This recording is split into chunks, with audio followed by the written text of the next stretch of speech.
Hello friends, welcome back to my channel. तो आज भी मैंने जो टॉपिक है वो इंग्लिश का लिया है, जो है प्रोनाउन। काफ़ी बच्चों को प्रॉब्लम होती है प्रोनाउन में भी, तो इसलिए मैंने सोचा कि इसी पे क्यों ना वीडियो बनाई जाए। तो चलिए देखते हैं प्रोनाउन क्या होता है, उसके कितने काइंड्स होते हैं और उनकी डेफिनेशन क्या होती है। चलिए स्टार्ट करते हैं। सबसे पहले हमारा टॉपिक प्रोनाउन, उसके बाद उसकी definition. A word that is used for a noun, वो वर्ड जो नाउन के लिए यूज़ होता है इज़ कॉल्ड अ प्रोनाउन, उसे हम प्रोनाउन कहते हैं। ठीक है। नेक्स्ट है काइंड्स ऑफ प्रोनाउन। उसके प्रोनाउन के क्या क्या काइंड्स होते हैं। तो प्रोनाउन 10 काइंड्स के होते हैं, तो चलिए देखते हैं। Personal pronoun, relative pronoun, interrogative pronoun, demonstrative pronoun, distributive pronoun, indefinite pronoun, reflexive pronoun, emphatic pronoun, reciprocal pronoun और exclamatory pronoun। ठीक है, तो अब मैं इसको आपको बताऊंगी कि इन सभी का जो है डेफिनेशन क्या है, एग्जाम्पल क्या है, हम इन्हें कैसे डिफ्रेंशिएट कर सकते हैं, वो सब। ठीक है, तो चलिए देखते हैं। तो ये है काइंड्स ऑफ प्रोनाउन। ठीक है। पर्सनल प्रोनाउन किसे कहते हैं? A pronoun that indicates person is called personal pronoun. इसका मतलब वो प्रोनाउन जो किसी पर्सन को इंडिकेट कर रहा हो उसे हम पर्सनल प्रोनाउन कहते हैं। जैसे इसके एग्जांपल देखिए, he, she, it, I, we, you, they etcetera. जहाँ पे भी ये वर्ड्स यूज़ होंगे ना, वहाँ हम समझ जाएंगे कि वो पर्सनल प्रोनाउन है। ठीक है। नेक्स्ट है relative pronoun. A pronoun which shows relation is called a relative pronoun. वो प्रोनाउन जो रिलेशन बताए उसे हम रिलेटिव प्रोनाउन कहते हैं। जैसे example, a girl whom you met yesterday was my sister। वहाँ यहाँ पे सिस्टर की बात हो रही है, रिलेशन की बात हो रही है। लिखा है, जो जिस लड़की से तुम कल मिले थे वो मेरी बहन थी। तो यहाँ रिलेशन की बात हो रही है, इसीलिए हम समझ जाएंगे कि ये रिलेटिव प्रोनाउन है। नेक्स्ट है इंटेरोगेटिव प्रोनाउन। इंटेरोगेटिव मतलब क्या होता है? इसका मतलब है अ pronoun which ask a question is called an interrogative pronoun. वो प्रोनाउन जो क्वेश्चन पुट अप करे, जिससे हमें ये पता चले कि वहाँ क्वेश्चन पूछा जा रहा है, उसे हम इंटेरोगेटिव प्रोनाउन कहते हैं। ठीक है। जैसे इसका एग्जाम्पल है, हु वॉन द मैच। यहाँ पूछा जा रहा है कौन मैच जीता है। नेक्स्ट है हुम डज ही हेट, वो किससे नफरत करता है। यहाँ पे सवाल पूछा जा रहा है, क्वेश्चन पुट अप हो रहा है, इसलिए इंटेरोगेटिव प्रोनाउन है। नेक्स्ट है demonstrative pronoun. A pronoun which demonstrate a noun, an object, a compliment etcetera is called demonstrative pronoun. It means हम किसी नाउन की तरफ या फिर हम किसी ऑब्जेक्ट की तरफ इशारा कर रहे हों, इंडिकेट कर रहे हों, तो उसे हम डेमोन्स्ट्रेटिव प्रोनाउन कहते हैं। जैसे एग्जाम्पल पढ़िए, दिस इज़ योर रिज़ल्ट, ये तुम्हारा रिज़ल्ट है। दीज आर माई बुक्स, ये मेरी किताबें हैं। ठीक है। यहाँ हम उसे इंडिकेट कर रहे हैं उन चीज़ों की तरफ, नाउन की तरफ, इसीलिए ये डेमोन्स्ट्रेटिव प्रोनाउन है। नेक्स्ट है डिस्ट्रीब्यूटिव प्रोनाउन।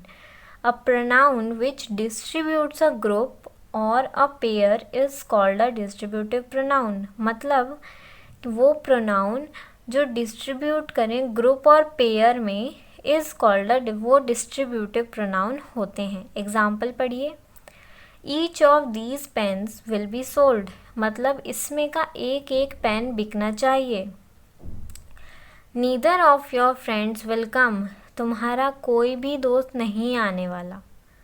ठीक है। नीदर मतलब नेगेटिव में होता है, इसीलिए हम इसे डिस्ट्रीब्यूटिव प्रोनाउन कहते हैं। इनडेफिनेट प्रोनाउन क्या होता है?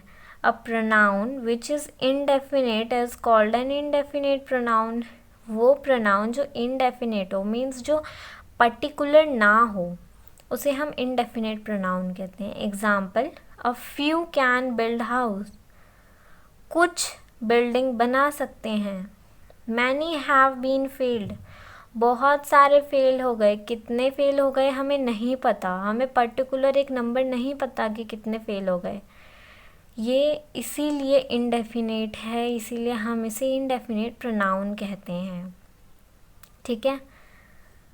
Reflexive pronoun, a pronoun which reflects the action towards the subject is called a reflexive pronoun.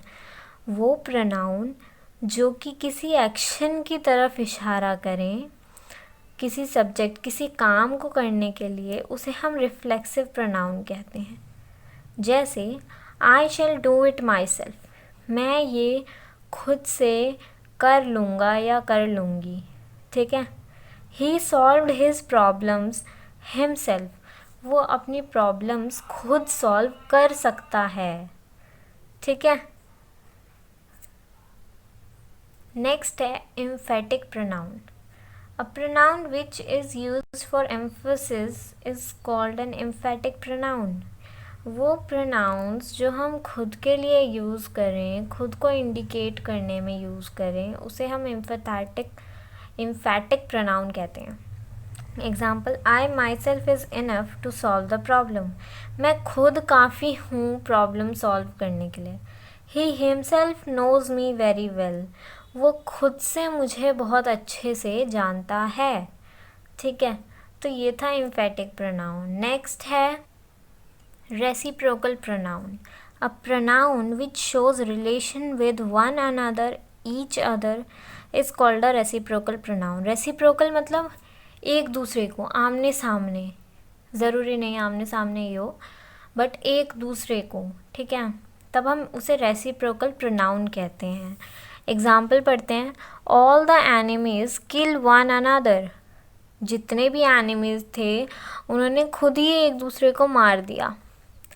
The two girls hate each other, जो दो लड़कियां हैं वो आपस में एक दूसरे को हेट करती हैं, चिढ़ती हैं, जलती हैं। ठीक है। इसका रूल है each other is use for two person, जो ईच अदर यूज़ किया गया है वो दो पर्सनस के लिए यूज़ किया गया है।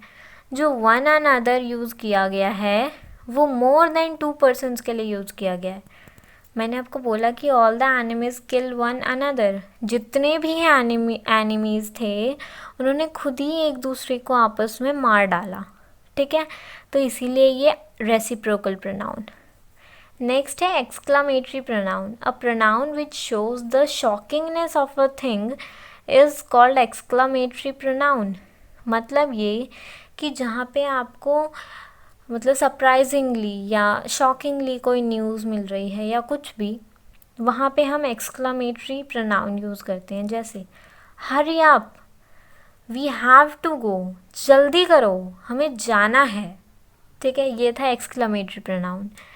नेक्स्ट है a reflexive pronoun is used after the verb but emphatic pronoun is used before the verb.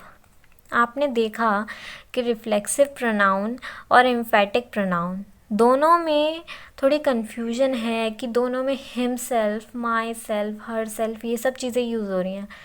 तो वो कब और कैसे, कहाँ यूज़ करनी है वो इसमें लिखा है। रिफ्लेक्सिव प्रोनाउन में जो हम प्रोनाउन यूज़ करेंगे वो आफ्टर द वर्ब होगा, वर्ब के बाद होगा।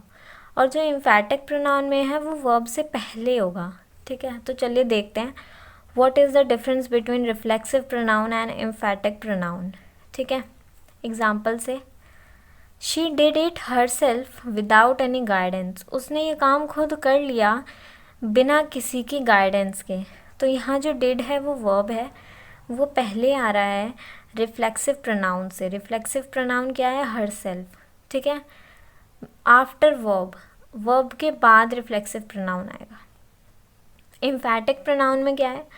She her self did it in Hari without any guidance, उसने खुद से कर लिया जल्दी में बिना किसी गाइडेंस के। तो यहाँ हर सेल्फ पहले आ रहा है, मतलब एम्फेटिक प्रोनाउन पहले आ रहा है और वर्ब बाद में, मतलब बिफोर वर्ब, वर्ब से पहले हम एम्फेटिक प्रोनाउन यूज़ कर रहे हैं। ठीक है, तो ये था डिफरेंस रिफ्लेक्सिव प्रोनाउन और एम्फेटिक प्रोनाउन में। अगर आपको स्टिल कोई भी कन्फ्यूजन है किसी भी उससे लेके, मतलब किसी भी काइंड ऑफ प्रोनाउन से लेके, आपको प्रोनाउन नहीं समझ में आया, आप लोग प्लीज़ मुझे कमेंट करके ज़रूर पूछें, मैं आपको ज़रूर रिप्लाई करूँगी। So thank you for watching this video. अगर आपको ये वीडियो अच्छी लगी हो तो प्लीज़ लाइक, शेयर और सब्सक्राइब ज़रूर करें मेरे चैनल को, और कमेंट करना ना भूलें।